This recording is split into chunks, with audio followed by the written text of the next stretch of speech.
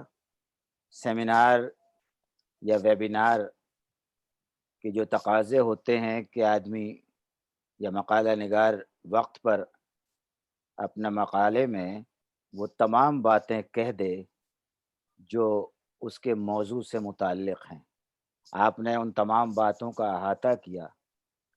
آپ نے ایک بات ابھی جو کہی تھی کہ قرۃ العین حیدر کی خاکہ نگاری پر زیادہ توجہ نہیں دی گئی۔ ہوتا کیا ہے کہ ہم لوگ جو اساتذہ بھی اور ناقدین بھی عموماً کسی بھی شخصیت یا فنکار کی جو سب سے نمایاں چیز ہوتی ہے اس کی طرف توجہ زیادہ دیتے ہیں اور اس کی دوسری خدمات کو نظر انداز کر جاتے ہیں۔ جس طرح یہ ہوتا ہے کہ ایک بڑا پیڑ جب ہوتا ہے تو اس کے آس پاس کے جو چھوٹے چھوٹے پیڑ ہیں انہیں کوئی نہیں دیکھتا۔ ہونا یہ چاہیے، جو بات آپ کہہ رہے ہیں وہ بہت صحیح بات ہے، کہ جو فنکار ہیں، شاعر ہیں یا افسانہ نگار ہیں یا ناول نگار ہیں، ان کی دیگر ادبی خدمات کو بھی نظر انداز نہیں کرنا چاہیے اور انہیں اہمیت دے کر اس پر بھی اسی طرح کام کا تحقیقی کام یا تنقیدی کام ہونا چاہیے، تاکہ اس فنکار کے، اس ادیب کی جو مختلف جہات ہیں، مختلف جو اس کی خدمات ہیں، ان پر بھی صحیح کام ہو سکے۔ ہمارے بیشتر ناول نگاروں نے یا افسانہ نگاروں نے یا شاعروں نے مختلف اصناف میں بھی کوشش کی ہے، جیسے خاکے عام طور پہ عصمت نے بھی لکھے، منٹو نے بھی لکھے اور دوسرے لوگوں نے بھی لکھے، لیکن ہم انہیں نظر انداز کر کے ان کی فکشن نگاری پر ہی توجہ دیتے ہیں۔ بہت بہت شکریہ بہت، اور آپ نے بہت اچھا مقالہ پیش کیا ہے۔ جب آپ کا مقالہ انشاءاللہ چھپ جائے گا تو وہ قارئین کے لیے اور سامعین اور طلباء کے لیے اہم ثابت ہوگا۔ اب ہمارے اس اجلاس کی آخری مقالہ نگار ہیں ایران کی مریم معطری۔ آپ نے حضرات دیکھا کہ ابھی جو ہمارے جو 4 مقالے پیش کیے گئے اس میں ہندوستان کی مختلف یونیورسٹیوں سے تعلق رکھنے والے ریسرچ اسکالر موجود تھے۔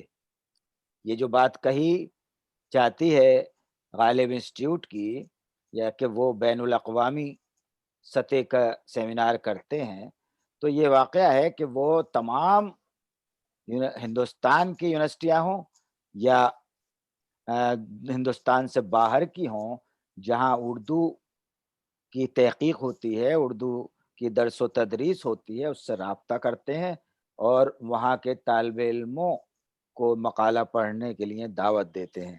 ابھی آپ نے دیکھا کہ دلی یونیورسٹی کی بھی ایک ریسرچ اسکالر تھیں، علی گڑھ مسلم یونیورسٹی سے بھی تھے، اور پنجابی یونیورسٹی پٹیالہ سے بھی تھے، اور جموں یونیورسٹی سے بھی۔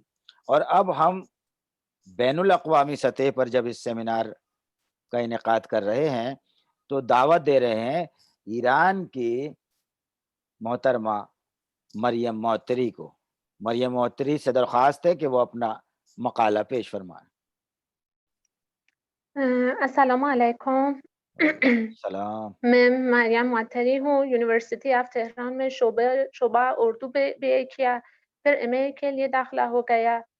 بی اے میں میری سب سے پہلی پوزیشن آئی اور ایم اے 3 کورس کے بعد مجھے تھیسس کرنا پڑا، اور اس لیے کہ ایک تو میں اردو ادب سے مجھے بہت لگاؤ رہا ہے، اور دوسری بات یہ ہے کہ اردو ادب پڑھتے پڑھتے مجھے فکشن میں بہت شوق پیدا ہوا، اور خاص طور پر افسانہ نگاری میں۔ اور میں نے اس طرح محسوس کیا کہ جو اردو شاعرات ہیں، اردو خواتین ادیب ہیں، ان پر کام بہت کم ہو گیا ہے، اور جیسا ایک عورت کی حیثیت سے میری خواہش تھی کہ میں کسی ادیبہ پر کام کروں، اور کیونکہ مجھے شاعری سے زیادہ فکشن سے اور خاص طور پر افسانہ نگاری سے لگاؤ ہے، اسی لیے میں اس میدان میں نے مطالعہ آغاز کیا، اور اس کے بعد کسی خاتون کا انتخاب کرنا تھا، اور چند جو معاصر خواتین افسانہ نگار ہیں، ہر ایک ہے 2-3 افسانوں کا مطالعہ کیا، اور زاہدہ حنا سے مجھے دلچسپی پیدا ہو گئی، اور اسی لیے میں اپنی تھیسس کا عنوان یہ رکھا، زاہدہ حنا اور ان کی افسانہ نگاری کا تجزیاتی مطالعہ، اور خاص طور پر میرے اندر ایک تجسس پیدا ہوا تھا، یہ دیکھنا چاہتی تھی کہ اب زاہدہ حنا تو ایک عورت کی حیثیت سے، ایک نمائندہ حیثیت ہو اردو والوں میں، تو ایک عورت کی حیثیت سے وہ کیسے اپنی بات کو بتا سکتی ہے، کیا وہ ان کو کوئی حرج ہے بات کرنے میں، یا کھل کر وہ بات سکتی ہے، اور زاہدہ حنا ویسے ایک معاشرتی خاتون ہے، اور اسی میں یہ جاننا چاہتی تھی کہ جیسے وہ معاشرتی سرگرمیاں ہیں، یہ سرگرمیاں کیسے ان کے فن پر اثر انداز ہوئی ہے، اور اسی طرح میں یہ جاننا چاہتی تھی کہ زاہدہ حنا کی جو تعلیم ہے اور ان کی معاشرتی سرگرمی ہے، کس قدر ان کی شخصیت وہ پر اثر انداز رہی ہے، اور اسی طرح جو وہ سوال میرے ذہن میں تھا، اور ان کے جواب ڈھونڈنے کے لیے اس تھیسس پر قلم اٹھایا کہ تھا زاہدہ حنا ایک عورت افسانہ نگار کی حیثیت سے کن مسائلون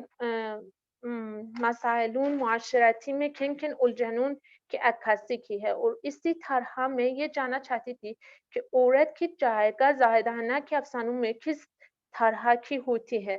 اردو میں جہاں تک میں نے تحقیق کی، جب وہ مواد اکٹھے کرنے کی کوشش کی، تو میں نے دیکھا زاہدہ حنا پر اس طرح بہت کم کیا ہو گیا ہے، اور کوئی اس طرح کوئی جو کتاب ہو، ایک جامع کتاب ہو، اس طرح کوئی کتاب سامنے نہیں آئی ہے، اور خاص طور پر ان کا بالکل تعارف نہیں ہے۔ یہ تھیسس لکھ کر ایک مقصد یہ تھا کہ جو آگے آنے والے اسٹوڈنٹ سے اس تھیسس کا پڑھ کر وہ زاہدہ حنا کی افسانہ نگاری سے آشنا ہو جائے۔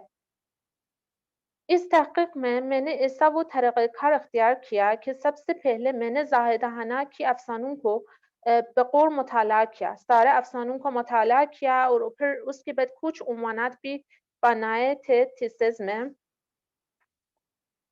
یہ اس طرح ضمنی عنوانات جیسے معاشیات، ہجرت، نوسٹالژیا، رسومات، نسوانیات بھی اور بھی یہ عنوانات بنا کر، تو پھر جیسے میں وہ زاہدہ حنا کے افسانے پڑھ رہی تھی، تو ان ضمنی عنوانات کے مطابق میں لکھنا بھی شروع کیا، اور اقتباسات نکال دیے، یعنی ہر ضمنی عنوان کے تحت میں نے تنقیدی مطالعہ کیا ہے، اور وضاحت کے لیے ہر عنوان کے حوالے سے انہوں نے کیسے افسانے لکھا ہے، کیسے موضوعات پھاندے ہیں، پھر ایک اقتباس بھی اس افسانے سے وہ نمونہ کے طور پر میں نے پیش کیا۔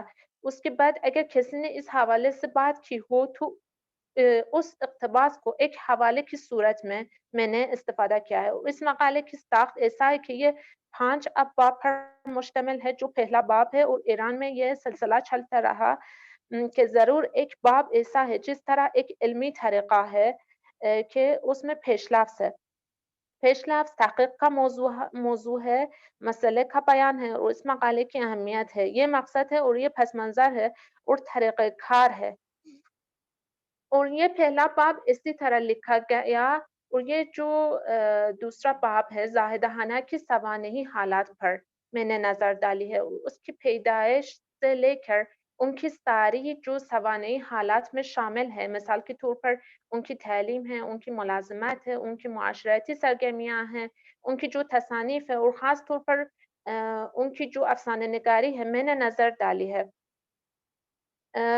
اور یہاں مقصد یہ رہا کہ زاہدہ حنا کی ذاتی زندگی کا ایک پورا تعارف یہ حاصل ہو جائے، اور تیسرے باب میں زاہدہ حنا کے وہ افسانے کے بارے میں، ان کے ناول، ان کی جو نثری تحریریں ہیں، ان کی جو تصانیف ہے، خاص طور پر افسانہ نگاری ہے، ان پر روشنی ڈالی ہے، اور جو چوتھا باب ہے اس باب میں زاہدہ حنا کیونکہ افسانے بہت زیادہ ہے، اس لیے جو وضاحت کرنی تھی، اچھی طرح جائزہ لینا تھا، میں نے زاہدہ حنا کی منتخب افسانوں کا جائزہ لیا ہے، اور ان کے افسانوں پڑھ کر منتخب زاویوں سے میں نے روشنی ڈالی ہے. اور 5واں جو باب ہے اس میں جو سوالات پہلے سے میرے ذہن میں تھے ان کا جواب دینے کی کوشش کی ہے. اس تھیسس کو قلم بند کرنے کے لیے یہ سب سے جو ایک مشکل کام سامنے ہوا وہ مشکل یہ تھی کہ ان کے بارے میں ماخذ کمی بہت زیادہ دکھائی دی، مگر بہرحال میرے لیے بنیادی ماخذ وہی زاہدہ کی افسانے تھی.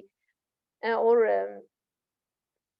اسی طرح جو ان کے قریبی دوست ہے ڈاکٹر فاطمہ حسن نے، میں نے بھی ان سے ایک انٹرویو لیا اور وہ دوسرے ماخذ کے زاہدانہ پر وہ لکھی ہوئی کتاب یا کوئی لکھے ہوئے مقالات کا مجموعہ ہے، ان سے بھی استفادہ کیا. مثال کے طور پر تتلیاں دھندلے والی کی اور زمین آگ کی اور آسمان آگ کا یہ کتابیں پڑھ لیں. زاہدانہ کے اردو میں ان کی اہمیت ان کی اعزازات سے بھی ہمیں معلوم ہوتی ہے. مثال کے طور پر یہ فیض ایوارڈ، لٹریری پرفارمنس ایوارڈ، ساغر صدیقی ایوارڈ ہیں، سندھ اسپیکر ایوارڈ، سارک ادبی ایوارڈ شامل ہے. ان کے افسانوں کا مجموعہ زمین آگ کی، آسمان آگ کا، یکی بود یکی نبود، تتلیاں دھندلے والی، جسم و زبان کی موت سے پہلے، تنہائی کے مکان میں، آخری بوند کی خوشبو ہے.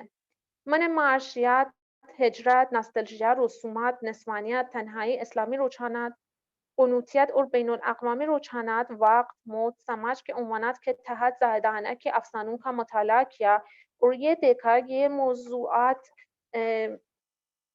کیسے ان کی افسانوں میں سمٹ گئے ہیں. اور میں یہاں بہت مختصر ان موضوعات کی طرف اشارہ کرتی ہوں کہ کیسے زاہدانہ کے افسانوں میں ان موضوعات کے بارے میں ان کے خیالات اور ان کے تاثرات مل جاتے ہیں.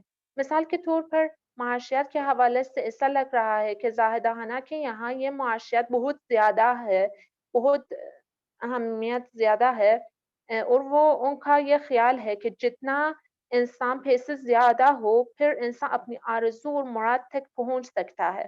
یعنی انہوں نے حقیقت نگاری سے کام لیا ہے اور یہ کمائی کی اہمیت کی وضاحت کی ہے. خاص طور پر جو ان کی افسانہ ہے زیتون کی شاخ، یہ اہمیت اجاگر سامنے آتی ہے.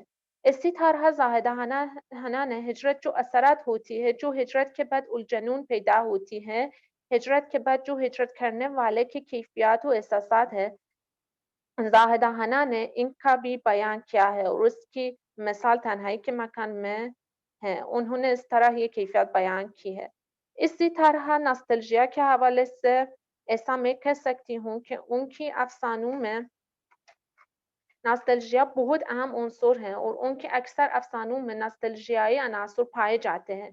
زاہدانہ ایک لبرل ترقی پسند تصور حیات رکھتے ہیں اور ساتھ ساتھ تاریخ اور ماضی سے لگاؤ رکھتے ہیں، مگر اس حد تک آشوب عصر کی معنویت ہاتھ آ سکے. مریم اور آپ اسی جو ہے مریم آپ ہنا کہیے، ہنا نہیں، زائدہ ہنا. ہے نا ہاں ہنا ہے کے نیچے زیر ہے، زبر نہیں. ٹھیک ہے، معاف کیجیے گا. ٹھیک. زاہدانہ کے ہاں نہ صرف ماضی کا شعور ہے بلکہ ماضی کے حالات و واقعات چلتی پھرتی تصویروں کی صورت ان کی افسانوں میں نظر آتے ہیں اور ان کی بہت سی افسانوں میں یہ کیفیات یہ عنصر نظر آتے ہیں، جیسا تتلیاں دھندلے والی، ناکجا آباد، زیتون کی شاخ. اسی طرح زاہدانہ کی افسانوں میں تو وہ یہ معاشرے کی رسم و روایات کا اشارہ بھی مل جاتا ہے، جیسا ہے زرد ہوائیں، زرد آوازیں. یہاں تو بالکل ہی یہ رسم و رواج ہے، یہ انہوں نے ان کی طرف اشارہ کیا ہے. اسی طرح نسوانیت کے حوالے سے زاہدانہ کے افسانوں میں کبھی عورت ایک محبوبہ کے طور پر نمایاں ہوتی ہے، کبھی ایک بہن، ایک ماں کی حیثیت سے، کبھی ایک معاشرے میں سرگرم عورت کے طور پر سامنے آتی ہے. اور انہوں نے اپنے افسانوں میں بھی معاشرے میں اور گھریلو میں عورت کے مقام کی بخوبی نشاندہی کرتی ہیں. مجموعی طور پر ان کی افسانوں میں بالکل وہ نسوانی آواز موجود ہے اور وہ ایک عورت کو مختلف زاویوں سے مختلف مقاموں میں دکھا ہے. بحیثیت مجموعی زاہدانہ کے ایسی افسانوں کو پڑھ کر ایسا محسوس ہوتا ہے کہ وہ اعلیٰ تعلیم حاصل کرنے کی دعوت دے رہی ہے اور ان کا یہ خیال ہے کہ تعلیم حاصل کرنے سے یہ عورت کی کمزوری بھی مٹ جاتی ہے اور عورت اپنی اصلی مقام مل جاتا ہے. افسانے زرد ہوائیں، زرد آوازیں میں نسوانیت کے لیے بہت عمدہ افسانہ ہے. تنہائی بھی ان کے افسانوں میں ایک اہم عنصر بھی ہے۔ زاہدہ حنا جتنا بھی کہ عورت کے مستقل ہونے پر زور دے رہی ہے، مگر ان کی کچھ افسانوں میں ایسا لگ رہا ہے ایسا ان کی آواز سنائی دیتی ہے کہ وہ عورت کو مرد کے بغیر مکمل نہیں سمجھتی ہے، اور ایسا لگتا ہے کہ جیسا انہوں نے تنہائی کی تصویر کشی کی ہے، یہ تنہائی ان کی ذات کی عکاسی ہے۔ زاہدہ حنا کی افسانوں میں اسلامی رجحانات کی جھلکیاں بھی دکھائی دیتی ہیں۔ ایسا لگ رہا ہے کہ انہوں نے عورت کے مقام اجاگر کر کے پھر ایک اسلامی سوچ بھی رکھی ہے۔ اسی طرح جو قنوتیت ہے، کبھی کبھی ان کے افسانوں میں ناآسودگی اور قنوتیت وہ خاص طور پر کردار پر چھائی ہوتی ہے، اور اکثر یہ قنوتیت اس وقت پیدا ہوتی ہے کہ کسی کردار نے ہجرت کی ہے اور تنہائی کا بہت شدت سے دچار ہے، یا جب محبت انسان سے کھو جاتی ہے اور انسان محبت کے بغیر رہ جاتا ہے، پھر وہ ایک بہت گہرے غم میں ڈوب جاتا ہے۔ اسی طرح زاہدہ حنا نے صرف اپنے معاشرے پر نظر نہیں ڈالی ہے، ایسا لگ رہا ہے کہ وہ بین الاقوامی مسائل سے بھی متاثر ہوتی ہیں۔ خاص طور پر ایسا لگ رہا ہے کہ وہ اپنی افسانوں میں جو امریکی کی پالیسی ہے وہ ان سے مخالفت کرتے ہوئے نظر آتی ہے، اور ایسا لگ رہا ہے کہ وہ صلح کا حامی ہے اور یہ چاہتی ہے کہ دنیا میں کوئی غم اور جنگ نہ ہو اور دلوں میں کوئی غم و نفرت بھی نہ ہو۔ اسی طرح جو ان کی ایک خوش مشربی کا پتہ چل جاتا ہے ان کے افسانوں میں، اور جیسا انہوں نے مثالیں ملتی ہے، اور وہ زیادہ ہندو اور مسلمان کے درمیان کوئی فرق نہیں وہ رکھتی ہے۔ ان کا یہ خیال ہے کہ ہندو اور مسلم دونوں انسان ہیں، اور یہ اس بات کا قائل ہے کہ یہ ان دونوں کے بیچ میں کوئی دشمنی ہے، جو تعلقات کی کشمکش ہے یہ ختم ہونا چاہیے۔ اسی طرح وقت کے بارے میں زاہدہ حنا ایک فلسفیانہ رائے دے رہی ہے کہ وقت کی موت نہیں، یہ وقت کا فنا نہیں ہوتا، ہمیں سفر کرتی ہیں اور ہمیں ایک انتہا بھی ہوتی ہے، یعنی وہ مجید امجد کی طرح وہ وقت کو روان و دواں سمجھتی ہیں۔ پھر موت کے بارے میں بھی ان کے خیالات ان کے افسانوں میں مل جاتا ہے، وہ زندگی اور موت کو بہت قریب سمجھتی ہے، اور زندگی اور موت کے درمیان اتنے قریب ہے کہ وہ کوئی فرق ان کے درمیان نہیں ہے۔ خوشی کرنے کے لیے یہاں اخلاق سیکھنے کے لیے زاہدہ حنا کے بعض افسانوں میں ایک مدینہ فاضلہ کی خواہش کرتی ہے، اور اس مدینہ کی تصویر کشی کے لیے کوئی افسانہ قلم بند وہ کرتی ہے، وہ ایک کمال کا سماج دکھانے کی کوشش وہ کرتی ہے۔ ان کا یہ کہنا ہے کہ اگر حکمراں خود سوچیں اور خود اپنی ذمہ داری اٹھائیں اور عدالت برقرار رکھیں تو وہ جو معاشرے ہیں ایک کمال کا معاشرہ ہوگا۔ میں نے زاہدہ حنا کو افسانے کو بغیر مطالعہ کیا، اور افسانے کا مجموعہ قیدی سانس لیتا ہے، ناکجا آباد، زیتون کی شاخ، سرسبز اما کے ساتھ، آنکھوں کے دیدبان، پانیوں میں سراب، راہ میں اجل ہے، زمین آگ کی آسماں آنکھا، تتلیاں ڈھونڈنے والے، جسم و زبان کی موت سے پہلے، اور ان زاہدہ حنا کی بھی ناولت بھی ہیں، نہ جنون رہا نہ پھری رہی، اور مضامین بھی اور کالم اور تراجم بھی ہے، اور اس طرح میں زاہدہ حنا کی افسانہ نگاری کو جائزہ لیا، اپنے تھیسس میں ختم ہو گیا۔ بہت بہت شکریہ مریم معطری، آپ نے بہت اچھا مقالہ جو ہے آپ نے ریسرچ کے موضوع سے متعلق زاہدہ حنا پر، زاہدہ حنا نہیں زاہدہ حنا، زیر لگائیے گا اس پر، تو زاہدہ حنا کے موضوع پر پڑھا آپ نے، اور میں سمجھتا ہوں کہ جب آپ کا یہ مقالہ مکمل ہو جائے گا تو زاہدہ حنا پر ایک بہت اچھا کام ہوگا، جس طرح آپ نے ان کے افسانوں کو پڑھا ہے، ان کے افسانوں کا تجزیہ کیا، واقعی آپ اور آپ کے سپروائزر قابل مبارکباد ہیں۔ حضرات، اس اجلاس میں 5 مقالے پڑھے گئے، محترمہ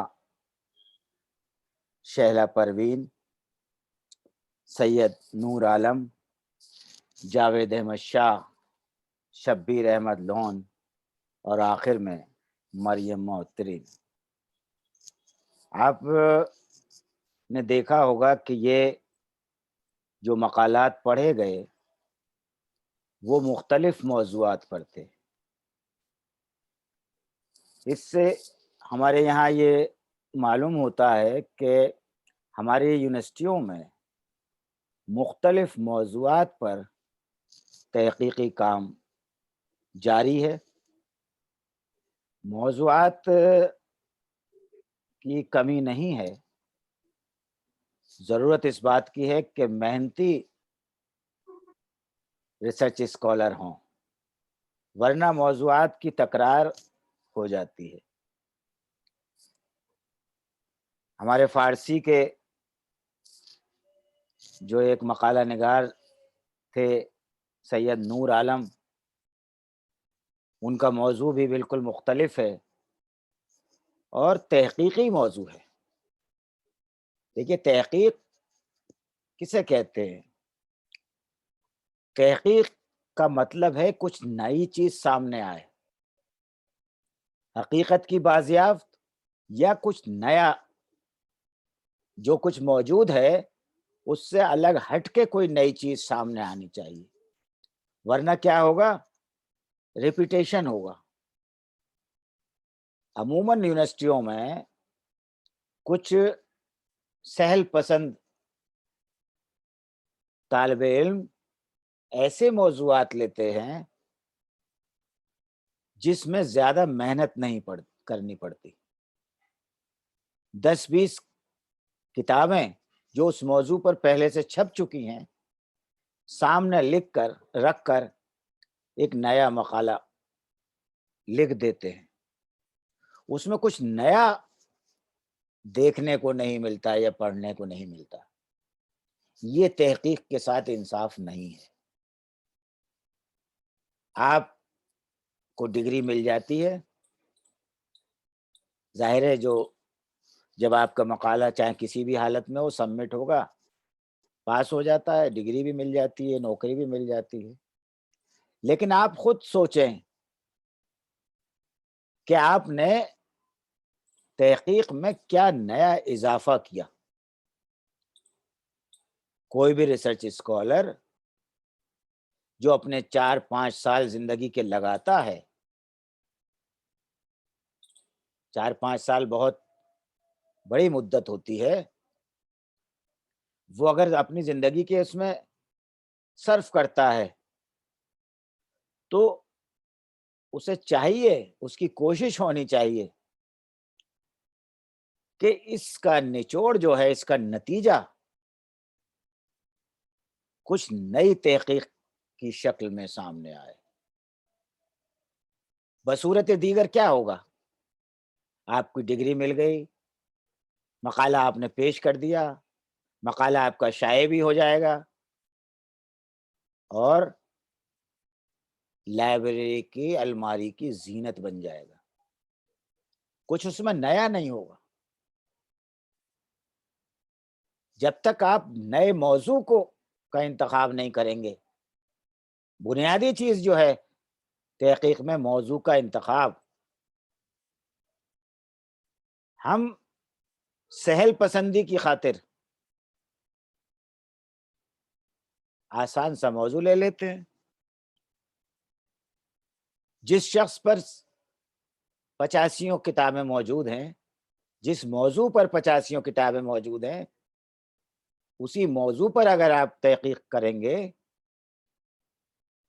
تو بہت مشکل ہوگا کچھ نیا پیش کرنا۔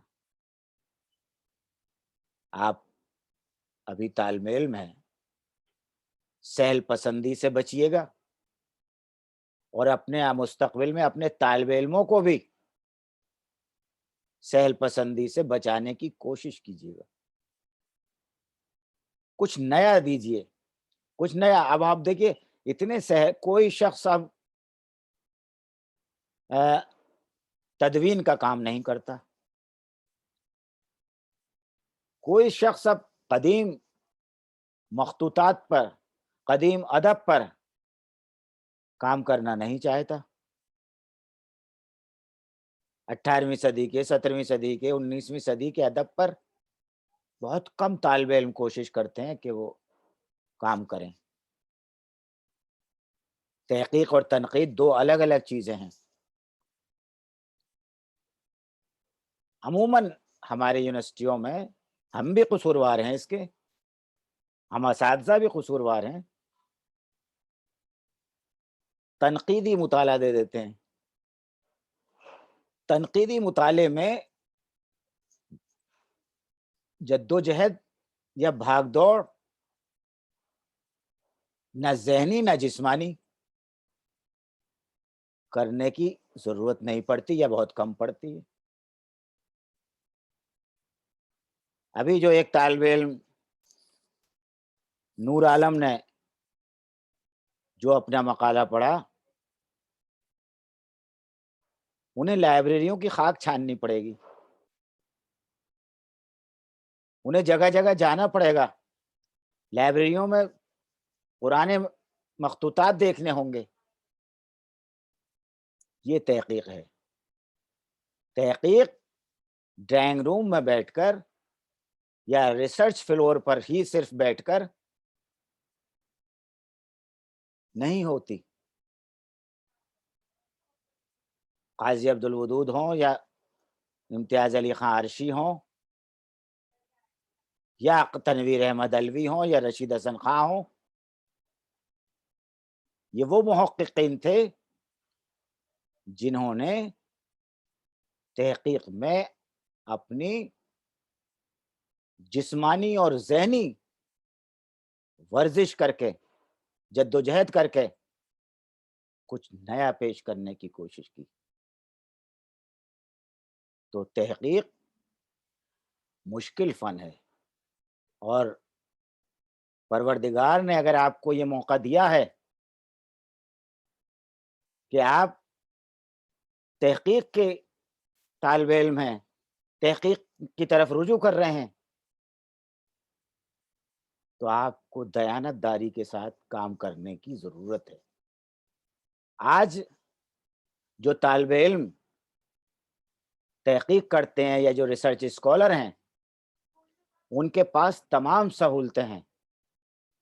وہ گھر بیٹھ کے انٹرنیٹ پر ایک انگلی کے ذریعے تمام چیزیں دیکھ سکتے ہیں۔ جس زمانے میں انٹرنیٹ نہیں تھا، نہ ہر سے کو جو ریسرچ کرتے تھے انہیں کوئی وظیفہ ملتا تھا، وہ اپنے ذاتی شوق کے لیے تحقیق کرتے تھے۔ آپ تحقیق کو، جو ریسرچ اسکالر میری آواز سن رہے ہیں، تحقیق کو، اپنی ریسرچ کو ذاتی شوق بنائیے۔ آپ اپنے تحقیقی مقالے کے ساتھ اسی وقت انصاف کر سکتے ہیں جب اسے ذاتی شوق بنائیں گے۔ صرف یہ نہیں کہ مجھے JRF SRF یا دوسرا وظیفہ مل رہا ہے اور جس وقت تک وہ 5 سال 6 سال ملتا رہے گا میں مقالہ لکھتا رہوں گا۔ اگر یہ نیت ہوگی تو تحقیق کے ساتھ، ریسرچ کے ساتھ انصاف نہیں ہوگا۔ وہ فیسلٹی آپ کو مل رہی ہے، وہ سہولت مل رہی ہے، یہ بہت اچھی بات ہے کہ ہر ایک کے ایسے حالات نہیں ہوتے۔ خدا کرے کہ آپ سب اپنی کام میں، اپنی تحقیق میں، اپنی ریسرچ میں کامیاب ہوں۔ میں ایک بار پھر ڈاکٹر ادریس احمد کو، ان کے رفقا کو اور غالب انسٹیٹیوٹ کو مبارکباد دیتا ہوں کہ انہوں نے ان حالات میں، جبکہ آدمی آدمی سے ملتے ہوئے ڈر رہا ہے، اس سیمینار کا انعقاد کیا۔ یہ سیمینار